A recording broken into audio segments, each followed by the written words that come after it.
Imagine being the best team in your conference. You have the best record in your division, your goaltender is playing out of his mind, your power play is clicking at 30%, and your roster is deeper than anything the other side of the bracket can put on the ice. You have spent 8 months grinding through a brutal regular season specifically to earn home ice advantage in the playoffs. And then you run into the one team that is somehow better than you, get eliminated in 6 games, and spend the summer watching the guys who beat you go on to win the Stanley Cup. Now imagine that happening not once, not twice, but as a recurring reality for your franchise across a decade and a half of playoff hockey. That is not a hypothetical.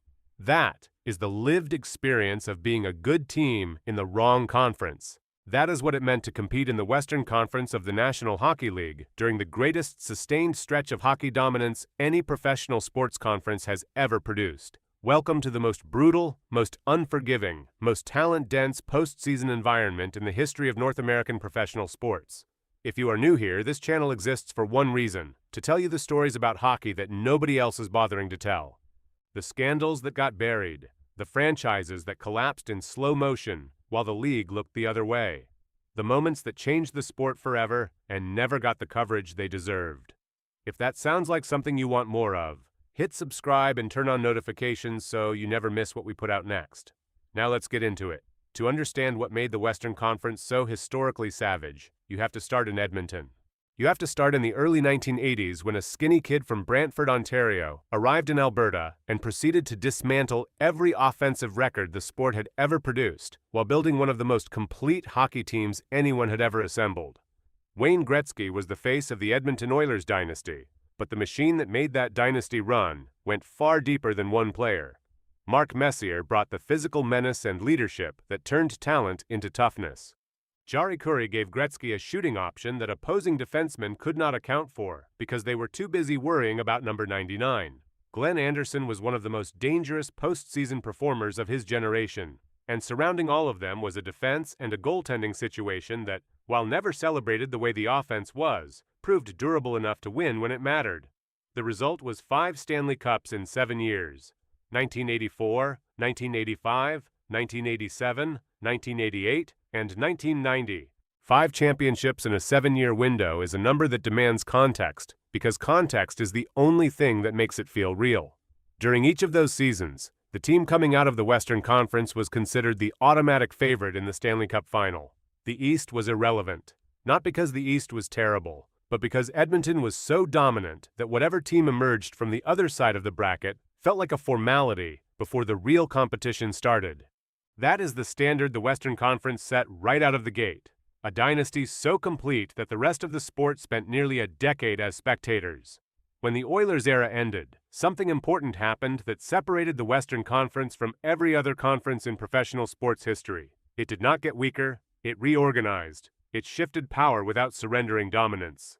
The Calgary Flames, the Chicago Blackhawks, the Los Angeles Kings, who had acquired Gretzky himself in one of the most controversial trades in the history of the sport, and the Vancouver Canucks all built serious contending rosters at roughly the same time. And because they were all in the same conference, they spent the early 1990s systematically eliminating each other before anyone could make a sustained run at a championship.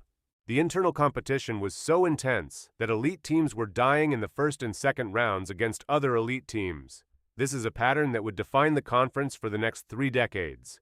The Western Conference did not just produce great teams, it produced multiple great teams simultaneously, and forced them to destroy each other in the most hostile playoff environment the sport had ever created. Before we go any further, I want to ask you something.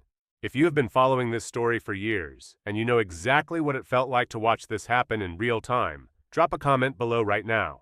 Copy and paste this: "I watched this happen, and the league never answered for it." You are not alone in feeling that way. A lot of people watched the same thing and walked away with the same questions. Your comment might be the thing that makes someone else feel like they are not crazy for caring this much. So drop it below, and let's keep going. The decade that ran from 1995 to 2004 is where the full scope of Western Conference dominance becomes something that transcends sports and starts to look like a historical argument. In those 10 seasons, teams from the Western Conference won the Stanley Cup 8 times. Read that again. 8 out of 10 championships went west. The New Jersey Devils, a team from the Eastern Conference, were the exceptions in 1995 and 2000.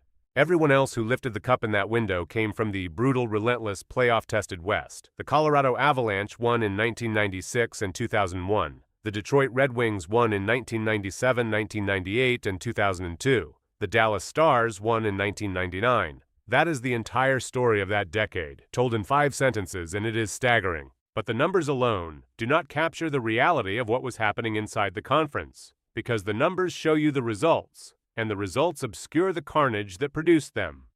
The beating heart of Western Conference dominance during this era was the rivalry between the Colorado Avalanche and the Detroit Red Wings. If you want to understand why hockey people consistently call it the greatest franchise rivalry in the modern history of the sport, you have to understand what these two teams were doing to each other on a yearly basis, while the rest of the NHL watched from a distance. Between 1996 and 2002, Colorado and Detroit met in the playoffs 5 times. 5 times in 6 years, 2 of the most talented rosters ever assembled had to work through each other to get to the Stanley Cup, and both of them kept finding ways to win it. Detroit took 3 championships in that window. Colorado took 2. The losses were brutal. The games were physical to a degree that the modern NHL would not permit. The hatred between the franchises was genuine and traceable to specific incidents that escalated the rivalry into something that went beyond competition and started to look like institutional grievance.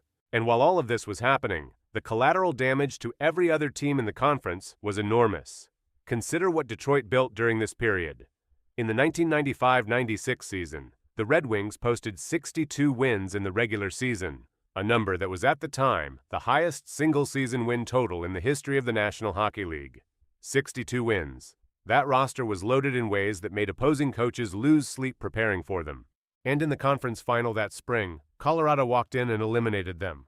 Detroit's record-breaking team, the best regular season team the sport had ever seen to that point, went home because Colorado was simply better when it mattered. That is the standard of competition that defined what winning in the West actually required. Being historically good in the regular season was not enough. You had to be historically good in the playoffs, and even then you might run into someone who was better. The 2002 version of the Detroit Red Wings is a useful case study in just how absurd the talent concentration in this conference had become. That roster included Nicklas Lidstrom, arguably the greatest defensive defenseman in the history of the sport. It included Brett Hull, one of the most dangerous shooters the game has ever produced. It included Luc Robitaille, a Hall of Famer at the end of a legendary career. It included Dominik Hasek in net, a goaltender who had already won multiple Vezina trophies and was considered by many to be the best of his generation. And it included Steve Yzerman, the captain, the standard-bearer, a player who had defined franchise loyalty and playoff grit for 2 decades. That roster is genuinely one of the most talented single-season collections of hockey players in the history of the NHL. And it needed 7 brutal games against Colorado in the conference final just to advance to the Stanley Cup final. 7 games against a team that had its own Hall of Famers, its own championship pedigree, and its own burning need to prove something. That is what the Western Conference was. That was the baseline. The Dallas Stars in 1999 won the Stanley Cup with the best record in the entire league. They were the #1 team in hockey. And the following season, after returning with essentially the same core that had just won a championship, they were eliminated by Colorado in the playoffs. A defending champion with the best record in the league, gone, because the West demanded it. No one in any other conference in any other era of North American professional sports has faced that kind of sustained gauntlet. The Western Conference during this period was not just producing champions. It was regularly killing champions before they could defend their title. The second major wave of Western Conference dominance arrived in the 2010s, and it came wearing a different uniform, but carrying the same ruthless competitive standard. The Chicago Blackhawks won the Stanley Cup in 2010, 2013, and 2015, 3 titles in 6 years built around Jonathan Toews, Patrick Kane, and one of the most effectively managed salary cap rosters the modern era has seen. Sandwiched between those Blackhawk championships were 2 titles from the Los Angeles Kings, who won in 2012 and 2014. And the story of the 2012 Kings is one of the most remarkable playoff runs in the history of the sport, precisely because of what it reveals about the Western Conference's relationship with the rest of the NHL. The Kings entered the 2012 playoffs as the 8th seed in the Western Conference, the worst possible position you can hold, and still qualify for the postseason. A team seeded 8th is supposed to be eliminated by the first seed in the opening round. That is how it works in every other sport, in every other conference, in every other playoff bracket. Instead, Los Angeles eliminated 3 Western Conference opponents in sequence.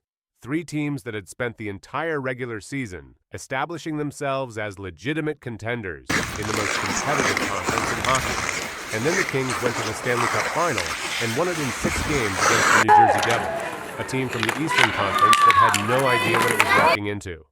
The Kings beat them without breaking a sweat compared to what they had already survived in the West. That is the argument in its clearest form. A team that had to survive the Western Conference bracket was better prepared for the Stanley Cup Final than any team coming out of the East because nothing the East could produce matched what they had already faced. From 1984 through 2016, teams from the Western Conference won the Stanley Cup in 24 of the 32 seasons played. 24 out of 32. A 75% championship rate sustained across more than 3 decades of professional hockey. There is no comparable number in the history of the NHL. There is no comparable number in the history of the NBA, the NFL, or Major League Baseball. No conference in any of the 4 major professional sports leagues in North America has ever approached that level of sustained dominance over that length of time. It is not close. The Western Conference did not just dominate the Stanley Cup era we are talking about. It rewrote what conference dominance looks like as a historical concept. What does this story actually mean? Because the numbers are one thing, and the meaning behind them is another. The Western Conference was not dominant because it got lucky. It was not dominant because of geography or expansion timing, or a favorable set of circumstances that happened to cluster in one part of the league. It was dominant because of a self-reinforcing cycle of competition that the Eastern Conference never replicated at the same intensity. Great teams in the West faced great teams in the West every single spring, which made them harder. It made their players more experienced in the specific kind of pressure that a deep playoff run requires. It made their coaches better at making adjustments under conditions that the regular season cannot simulate. And when those teams finally emerged from that gauntlet and arrived at the Stanley Cup Final, they were playing against opponents who had not been tested at the same level. The West did not just produce better teams. It produced teams that were better at being great under pressure. And that is a fundamentally different and more valuable kind of quality in a sport defined by its postseason.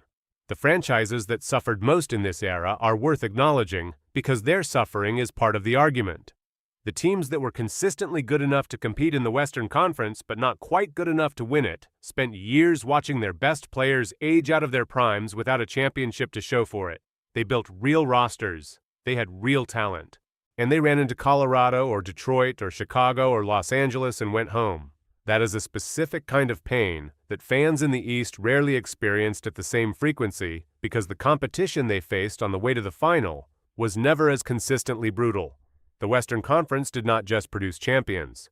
It produced an environment where being very good was not enough, where being excellent was the minimum requirement for relevance, and where the margin between a dynasty and a footnote was measured in the gap between your roster and whatever loaded group you happened to face in round 2. That is the story. That is what actually happened, what it cost, and why it still matters today.